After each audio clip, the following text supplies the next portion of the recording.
Attention investors and traders, June 2026 global markets की history का एक ऐसा टर्निंग पॉइंट बन चुका है जिसे अगर आज इग्नोर किया तो पोर्टफोलियो को भारी नुकसान हो सकता है।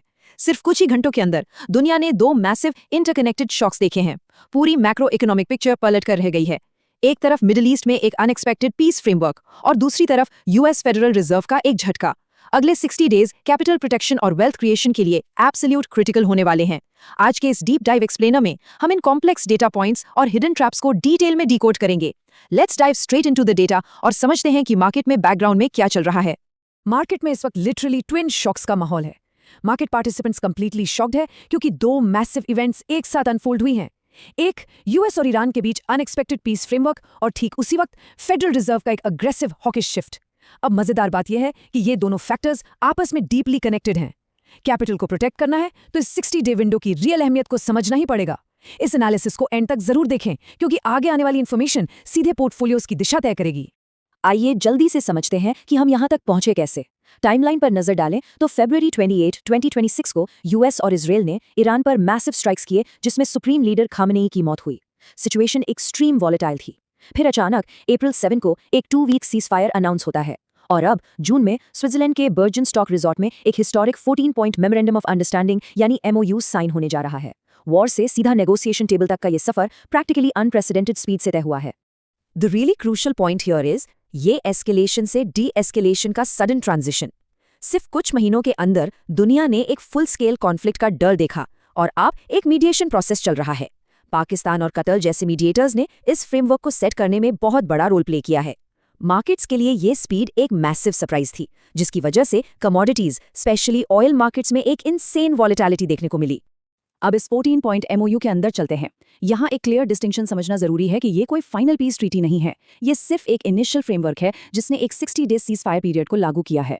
इस 60 दिन के विंडो में ईरान के न्यूक्लियर प्रोग्राम और बाकी अनरिजॉल्व मुद्दों पर डिटेल में आगे बात होनी है। मार्केट को यह समझना होगा कि ये सिर्फ एक पॉज बटन है, स्टॉप बटन नहीं, और ये 60 दिन की घड़ी लगातार टिक टिक कर रही है। हर दिन ग्लोबल मार्केट्स के लिए एक नई अनसर्टेनिटी लेकर आ रहा है। इस MOU का सबसे इमीडिएट इम्पैक्ट मिलिट्री ऑपरेशंस पर पड़ा है। सभी फ्रंट्स पर एक्शन तुरंत रोकने की बात हुई है। लेकिन the twist in the tail is Lebanon. MOU में क्लियर लिखा है कि इजराइल को लेबनान में अपना युद्ध खत्म करना होगा। ये एक हाईली कंट्रोवर्शियल पॉइंट है क्योंकि इजराइल के प्राइम मिनिस्टर नेतन्याहू को इन नेगोशिएशन से मोस्टली बाहर ही रखा गया था। अब ये यूएस और इजराइल के रिलेशंस में एक बड़ा स्ट्रेन ला सकता है, एक नया रिस्क जो साइलेंटली ग्रो कर रहा है। इकोनॉमिक लेंस से देखें तो ये डेवलपमेंट सबसे बड़ा गेम चेंजर है। स्ट्रेट ऑफ हॉर्मुज़ जो लिटरली ग्लोबल ऑयल सप्लाई का चोक पॉइंट है, उसके रीओपनिंग की बात फाइनल हुई है। अग्रीमेंट के मुताबिक 30 दिन के अंदर शिपिंग प्री वॉर लेवल्स पर आएगी। यूएस अपनी नेवल ब्लॉकेट तुरंत हटाएगा और ईरान समुद्री खदानों को क्लियर करेगा। ग्लोबल इन्फ्लेशन और एनर्जी प्राइसेस के पॉइंट ऑफ व्यू से ये एक मैसिव रिलीफ की खबर है। Okay, let's look at the financials now. यहाँ एक इनॉर्मस ट्रेड ऑफ चल रहा है। एक तरफ ईरान अपने न्यूक्लियर प्रोग्राम पर लगाम लगाने को तैयार है जिसमें IAEA की निगरानी में यूरेनियम की डाउन ब्लेंडिंग शामिल है, और इसके बदले में ईरान को एक मैसिव फाइनेंशियल रिलीफ मिल रही है। यूएस ट्रेजरी के ऑयल एक्सपोर्ट वेवर्स इंस्टेंटली लागू होंगे और ईरान के लगभग $100 बिलियन के फ्रोजन फंड्स अनफ्रीज हो सकते हैं। ये ग्लोबल ऑयल मार्केट में मैसिव सप्लाई बढ़ाने का एक डायरेक्ट ट्रिगर है। इस फ्रेमवर्क का एक और शॉकिंग एलिमेंट है ये $300 बिलियन का रिकंस्ट्रक्शन फंड। इसके स्ट्रक्चर को ध्यान से समझिए। ये पैसा सीधे यूएस से नहीं आएगा। यूएस सैंक्शंस में ढील देगा जिससे UAE और दूसरे रीजनल पार्टनर्स ईरान में हेवी इन्वेस्टमेंट्स कर सकेंगे। $300 बिलियन एक इमेंस अमाउंट है जो पूरे मिडिल ईस्ट के इकोनॉमिक लैंडस्केप को रीशेप कर सकता है, प्रोवाइडेड ये डील सक्सेसफुली एग्जीक्यूट होती है। लेकिन जहां ऑप्टिमिज्म होता है वहां रिस्क्स भी छिपके होते हैं। ये डील प्रैक्टिकली कच्चे धागे पर लटकी है। यूएस प्रेसिडेंट ट्रंप ने क्लियर वार्निंग दी है कि अगर शर्तें नहीं मानी गई तो फ्रेश स्ट्राइक्स पॉसिबल है। उन्होंने ये भी ओपनली कहा है कि ये 60 डे डेडलाइन काफी फ्लेक्सिबल है।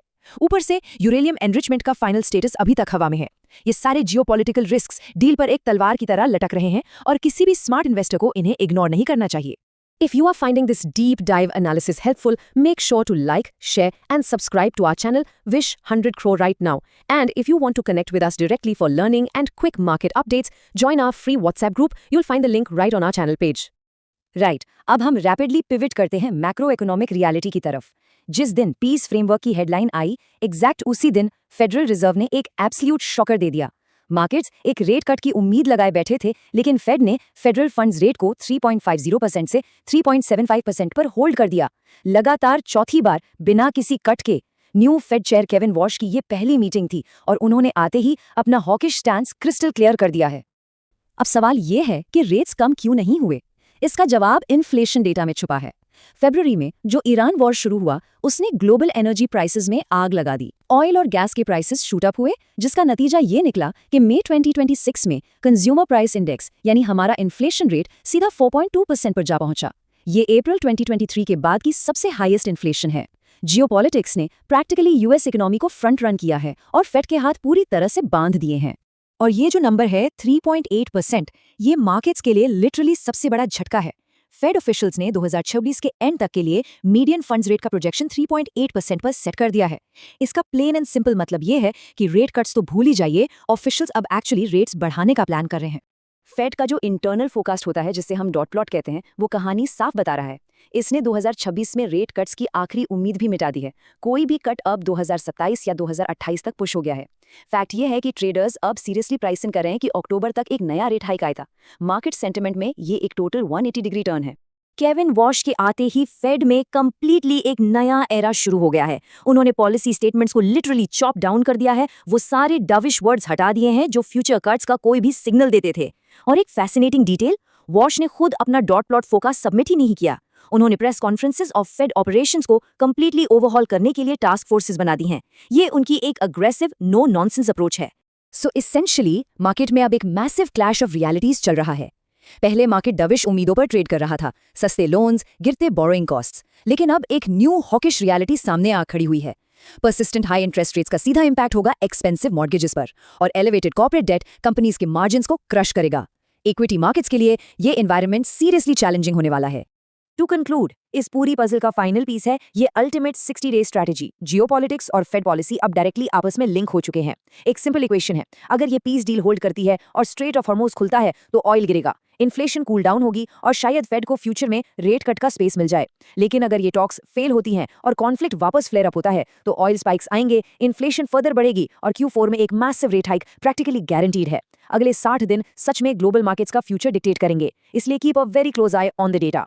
Disclaimer: we are not SEBI registered advisors. This video is for educational and learning purposes only. Please do your own research or consult your own financial advisor before taking any financial decisions.